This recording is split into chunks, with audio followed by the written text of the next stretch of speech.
I'm Ryan, and I help you succeed and be happy. In today's episode, I'm going to tell you why you are a little too scared to commit to a relationship and how you can overcome that.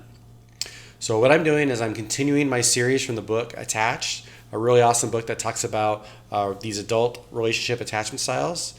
I've read through the book 1.5 times. I'm working on it a second time now just to kind of revisit everything for these videos. It's only about a 6 to 7 hour audiobook and great narration with it. So I do actually have the Amazon affiliate link below if you want to listen to it. Definitely worth your time if you ever plan on wanting to be in a relationship or if you're dating right now. So just to summarize the book at a very high level, it points out there's these three attachment styles that we all have as adults. We get them either partially from maybe how we're born, even in our DNA, based off of how we like the environment we are in when we were growing up, whether we're in a secure household or an insecure household. It also can change over time based off of maybe how relationships go, or if you have some really tough experiences, throughout life. So there's a secure attachment that's makes up 50% of the population.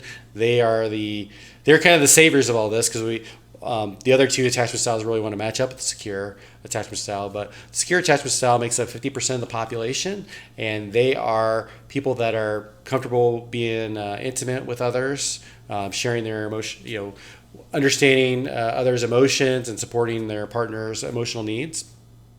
Then there's the anxious attachment style, which is what I did the video on last week. And that one is more kind of the opposite of the one we're going to talk about today. So the anxious attachment is all about like really worrying about relationships and trying to do kind of whatever they can to get in relationships, or they're more obsessed with them, and they get the negative label of being quote unquote needy. So and then there's the third attachment style, which is what we're going to talk about today, the avoidant attachment style. So just like the anxious attachment style has the negative label of being needy, the avoidant has a negative label of being the committophobe, somebody that doesn't want to commit in a relationship. So now, even though society has these negative names for them, it doesn't actually mean that they're a horrible thing. Oh, you're completely broken. You can never have a relationship. There's something wrong with you. You need to change how you are. And that's not necessarily the case. You can benefit from changing your attachment style towards secure. Obviously, it takes a little bit of work, but that's what these videos are going to help people do, is be more of aware of those things that they're doing, those toxic things that they're doing in relationships, to help be more aware and try to stop themselves so that they can find a happy relationship, whether they stay in their insecure attachment style or they become a secure attachment style. So the behaviors of committophobe can include things where they just fight hard to keep people at a distance. To them, relationships like serving jail time. It's like, I don't know, I guess I'll go out with the girlfriend for the weekend. I don't really want to, but, we'll go to the cabin. I'll just be stuck there, just hanging out, whatever.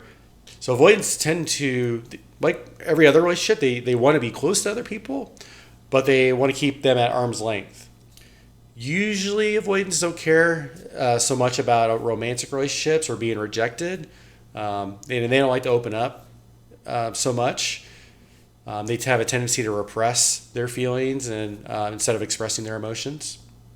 So for avoidants, freedom is more important to them than being in a relationship. So they have a tendency to really bounce back after breakups and can quickly just put anybody out of their mind.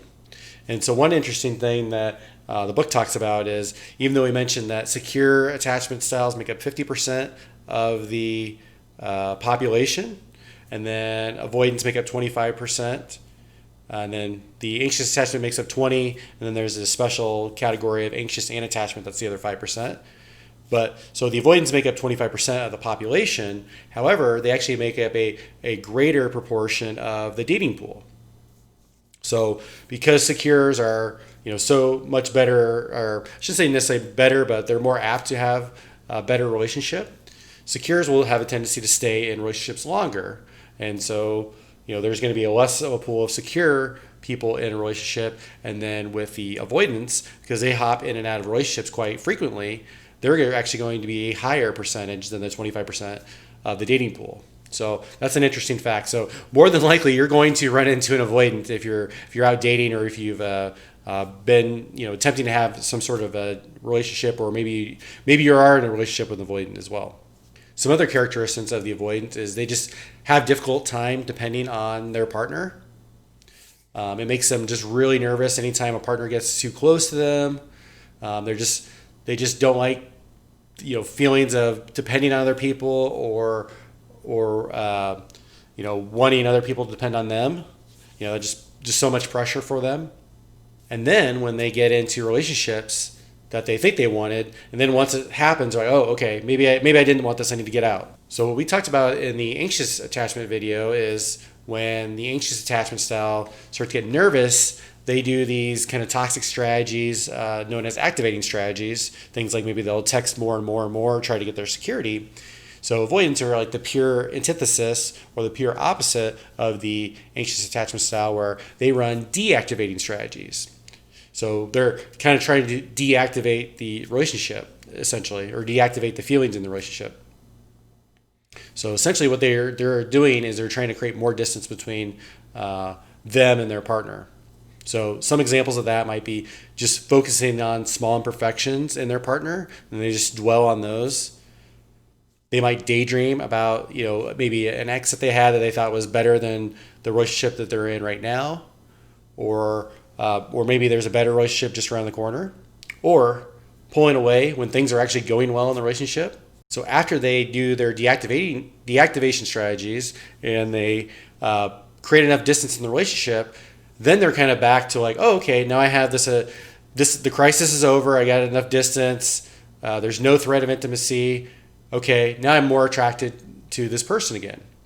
So there's actually a really interesting phenomenon as well with all these attachment styles, is that there's actually the anxious and avoidant trap. So even though the anxious and avoidants want completely the opposite things, they both have a self-fulfilling prophecies that feed into each other. So for the anxious attachment style, they really want to be in a relationship and they want security from their partner. And so they might do that by needing a little bit extra reassurance. Maybe they text a little bit more when they're feeling a little bit anxious about their partner. Meanwhile, the avoidant wants tons and tons of space. So when the anxious attachment's kind of asking for more reassurance, the avoidant's feeling like, oh my God, they're creeping in my territory. You're encroaching on my freedom here. Back off. Back the F off. Watch out.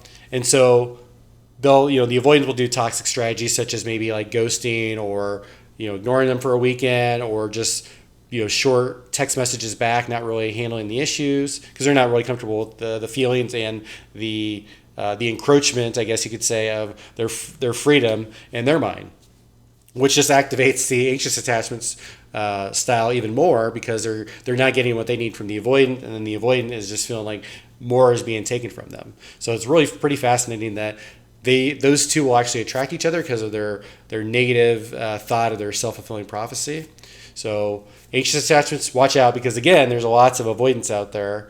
And I don't mean to say that as in, watch out, they're horrible people or anything, but just be careful with the anxious attachments. You want to be careful of the avoidance, and the avoidance want to be careful of the anxious attachment styles.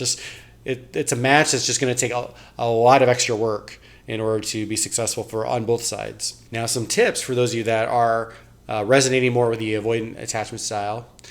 Now, usually you can't necessarily change your attachment style unless you go to therapy, which is fine. I mean, that's something I always recommend to all my friends anyways. Just counseling or therapy anyways is just super helpful, because life's a little tough. We got some challenges, especially these days. So counseling is a great way to help talk through a lot of problems if you don't have a lot of good contacts to chat with. But for the avoidance though, it's good to go to therapy to kind of recognize these situations, maybe where they come from.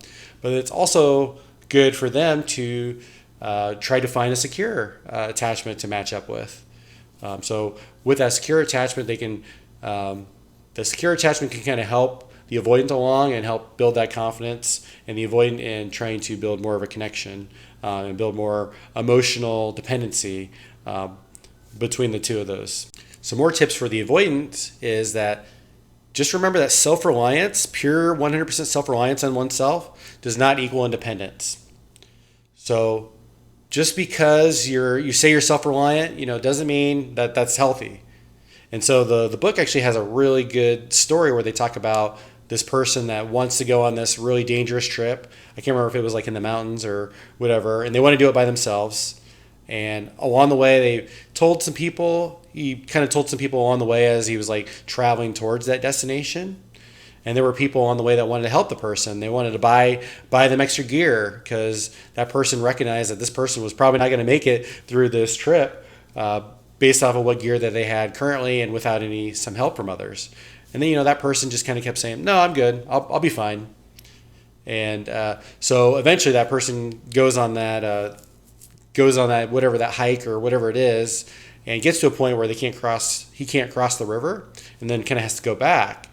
And then the way the story ends is that there's like this journal entry from that person saying that, oh, well, now I understand that how important it is to how much life is happier when you can rely on other people, and how important it is to depend on other people through life. And that was like the life lesson. And then that person actually died right after that. So it's almost a little bit of a tragic tale, but it's a very interesting tale.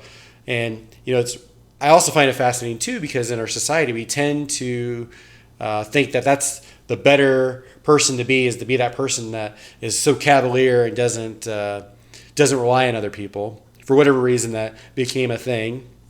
And then we kind of shun the people that are more of needy or that need other people.